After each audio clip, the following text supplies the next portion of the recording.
Ask not. No pregunten qué puede hacer su país por ustedes.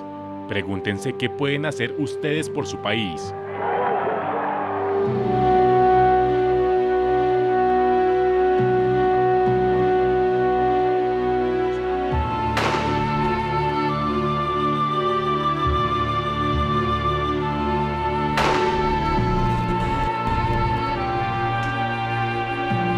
President Kennedy died at 1 p.m. Central Standard Time.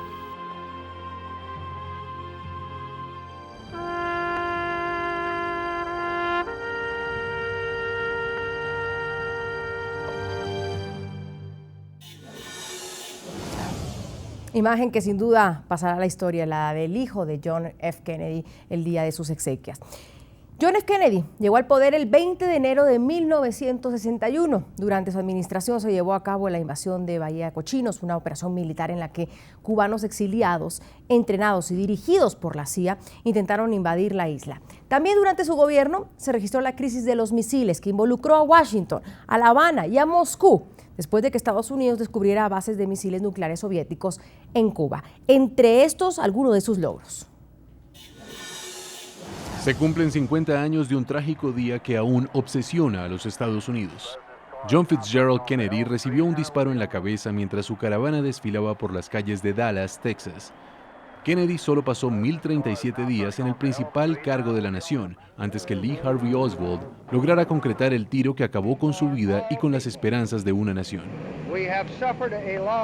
Siendo el primer católico y el hombre más joven en jamás gobernar el país, asumió la presidencia el 20 de enero de 1961 con un mensaje que aún resuena en la conciencia del pueblo. Ask not. No pregunten qué puede hacer su país por ustedes. Pregúntense qué pueden hacer ustedes por su país. Fue el encargado de plantar un sueño en la mente de los estadounidenses. Creo que esta nación debe comprometerse a alcanzar el objetivo antes de que esta década termine, de posar a un hombre en la luna y devolverlo salvo a la Tierra. Su principal revés, la fallida maniobra en Bahía Cochinos en abril de 1961, un intento de invasión a la Cuba de Fidel Castro, que generó el efecto contrario al deseado. El país socialista tomó fuerza y recibió apoyo internacional. En la última semana, evidencia inequívoca ha establecido que una serie de emplazamientos de misiles ofensivos está en preparación en esa isla prisionera. El mundo estuvo en vilo del 15 al 28 de octubre de 1962 ante la clara posibilidad de que se desatara un infierno nuclear con la llamada crisis de los misiles cubanos. Soviéticos habían instalado 42 misiles con ojivas nucleares en la isla. Al ver a su nación amenazada por los misiles rusos en Cuba, el 22 de octubre Kennedy endureció las restricciones a la isla que hasta hoy se mantienen en pie. Su figura juvenil, el glamour de su esposa Jackie, su voluntad para optar por la vía diplomática para enfrentarse al enemigo, la imagen de un pequeño hijo despidiéndose del ataúd de su padre con un gesto militar. Son todas imágenes tatuadas en la historia de los Estados Unidos, el día cuando la tragedia llegó a tocar la puerta del presidente número 35 de la nación más poderosa de la Tierra. Vamos a entrar a debatir este tema. Saludo desde Miami, Florida, Félix Rodríguez, exagente de la CIA, quien conoció personalmente a John F. Kennedy. Desde Gijón, España, está con nosotros Mauricio Schwartz, él es periodista del diario El Correo de Bilbao y escritor. Señores, gracias por acompañarnos. Bienvenidos aquí a Suma la Noticia para todo el continente americano. Señor Rodríguez, quisiera empezar con usted. Sin duda hay un gran legado y un gran mito de lo que significa para la historia. 50 años después seguimos hablando de John F. Kennedy, este personaje. ¿Fue realmente ese personaje? ¿Fue realmente ese gran líder, ese gran presidente que los libros de historia plasman? ¿O realmente la muerte, cómo murió, el misterio que hay detrás de ese asesinato lo llevan a que se convierta en ese mito hoy por hoy? Bienvenido. No, yo creo que fue un gran presidente y tuvo una visión futura. Desgraciadamente faltó el apoyo en Playa Girón como presidente joven mal asesorado y asumió toda la responsabilidad de eso mismo. Y después trató definitivamente de corregir ese error y creo que fue lo que lo llevó a que muriera en Dallas ese día, como hoy hace 50 años. Señor Pardo, bienvenido. ¿Usted opina lo mismo? ¿Fue esa gran figura, ese gran presidente? Revivíamos un poco, señor Schwartz, revivíamos un poco los logros de John F. Kennedy, pero 2 años, sin duda, para estar en una presidencia como la de Estados Unidos, ¿es muy poco o es un tiempo adecuado para que un presidente pueda pasar a la historia? Es poco, pero al mismo tiempo lo relevante es lo mucho que hizo en ese breve tiempo. Primero que nada hay que recordar que es el primer presidente que logra ser electo a través de la televisión. Es decir, su imagen física, su atractivo, su carisma, ya se hacen famosos o se hacen conocidos a través de la televisión en todos Estados Unidos. Lo que hizo es importante en el terreno de los derechos civiles, en el terreno de la Guerra Fría. Es el primer presidente que no fue líder de guerra y que tiene que enfrentar la Guerra Fría con el resultado de la Segunda Guerra Mundial. Y lo que hace por la ciencia, por el programa espacial, lanza la carrera espacial, efectivamente, la carrera hacia la Luna, y todo esto lo consigue en un muy, muy breve tiempo, y además muere antes de que puedan empezarse a notar los errores. Todos los gobernantes tienen una gran luna de miel al principio con sus electores, y al paso del tiempo vienen las decepciones y las promesas incumplidas y demás, que ya no tuvo oportunidad de que le ocurrieran a Kennedy. Señor Rodríguez, ¿coincide usted entonces con el señor Schwartz en eso? ¿Hizo mucho en tan poco tiempo? O digamos que también el mercadeo, hablemos de eso, el mercadeo, la conspiración ha sido un gran negocio para la imagen de John F. Kennedy, y no solo de John F. Kennedy, sino de los Kennedy de por sí. Sí, correcto. Pero yo estoy convencido definitivamente que la participación cubana fue la más importante en eso, porque el único que tenía que perder si el presidente se mantenía vivo era Fidel Castro. El presidente estaba comprometido a eso y obviamente Castro tenía que eliminarlo. Vamos a integrar este debate a Pablo Pardo. Él es corresponsal del diario El Mundo en Washington, escritor de reportajes sobre la muerte de JFK. Señor Pardo, bienvenido, gracias por acompañarnos. Usted escuchaba a nuestros otros 2 invitados diciendo que John F. Kennedy sí fue este gran presidente, sí fue esta gran imagen. Poco tiempo, sin duda, 2 años, pero logró un sinnúmero de eventos y de ideas, plasmarlas, que han logrado quedarse a lo largo de los años. ¿Usted opina lo mismo? Sinceramente no. Yo creo que Kennedy es un presidente bastante sobrevalorado, evidentemente, entre otras cosas, por cómo murió. Que es evidentemente una muerte trágica que al mismo tiempo pues contribuyó, digamos, a glorificarle.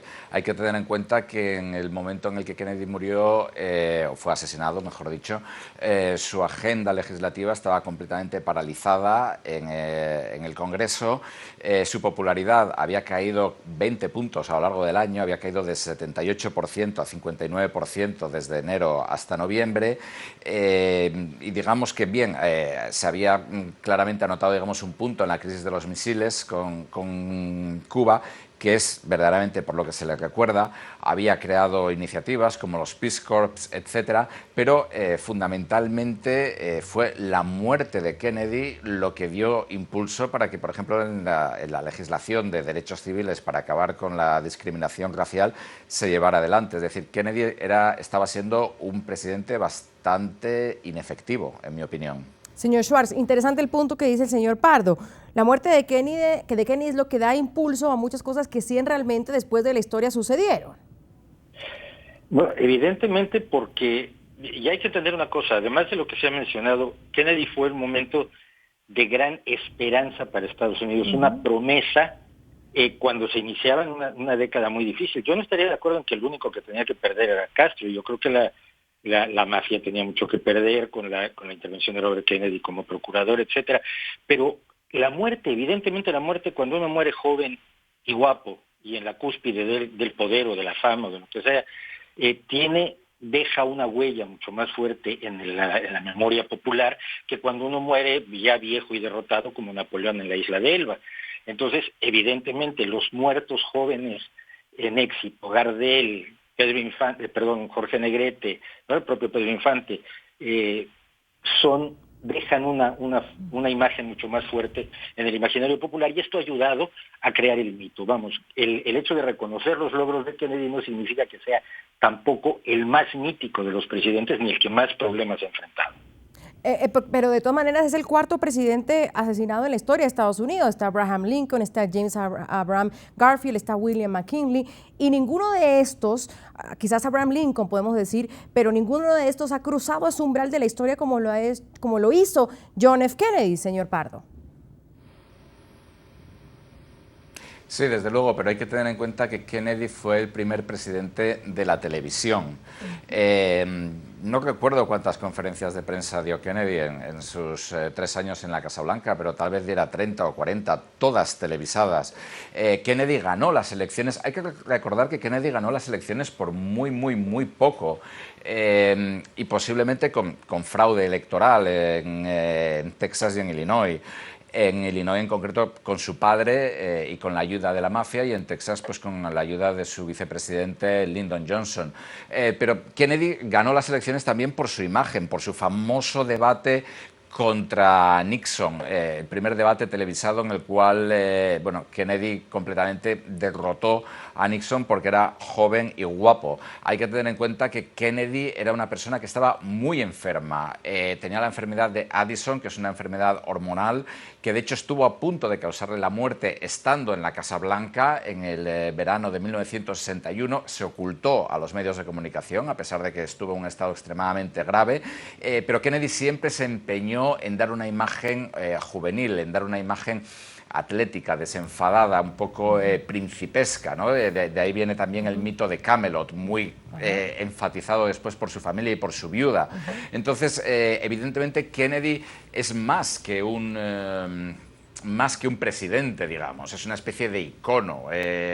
Por eso, porque era un tipo guapo y que manejaba muy bien la imagen. Ahora bien, si nos ceñimos a lo que hizo y a qué huella dejó en el país, yo creo que su gestión no es tan extremadamente importante, dejando de lado de nuevo la crisis de los misiles con Cuba, que yo creo que eso es un apartado absolutamente trascendental. Pero gran parte de su agenda vino más tarde propulsada por Lyndon Johnson, por su hermano también, Bobby, en materia de derechos civiles, que precisamente se desatascó, digamos, a consecuencia de su asesinato y del complejo de culpa para los estadounidenses. Y señor Rodríguez, y retomo usted conoció personalmente a John F. Kennedy, y me agarro de lo que dice el señor Pardo, que la gestión de Kennedy no fue lo importante y no es lo que lo lleva a ser lo que es hoy, este mito, esta historia, sino que sin duda fue un presidente diferente. Primero, tenía ese medio de comunicación, la televisión a su disposición, lo hace un presidente, quizás el primero televisivo, y segundo, no podemos dudar de todas maneras que fue diferente, fue carismático, era cercano, era joven, era el primer presidente católico. No, definitivamente. Yo recuerdo, y yo le di la mano a él, el presidente, en el Orange Bowl, cuando él fue y se le entregó la bandera de la brigada en custodia y prometió devolverla muy pronto en una Cuba libre. Él pasó a pasar revista a grupos de brigadistas y pasó por donde estábamos los sobrevivientes, los tiene de infiltración. Y ahí tuve la oportunidad de estrechar la mano del presidente, y era un tipo extremadamente carismático. Voy a revisar las opiniones de los televidentes en nuestras cuentas de Twitter que están ahí en sus pantallas para en nuestro segundo bloque hablar de esas conspiraciones, de cómo la conspiración de todas maneras se ha vuelto un gran negocio en esta historia de John F. Kennedy. Marco Fernández nos comenta, la conspiración justamente contribuyó mucho a elevar su figura. Jorge Arturo Saja también nos dice, los logros de Kennedy: impidió la crisis de los misiles cubanos, luchó contra la segregación y no quería una guerra en Vietnam, reconoció el voto latino como importante, tuvo una política para Latinoamérica clara, quiso finalizar la Guerra Fría.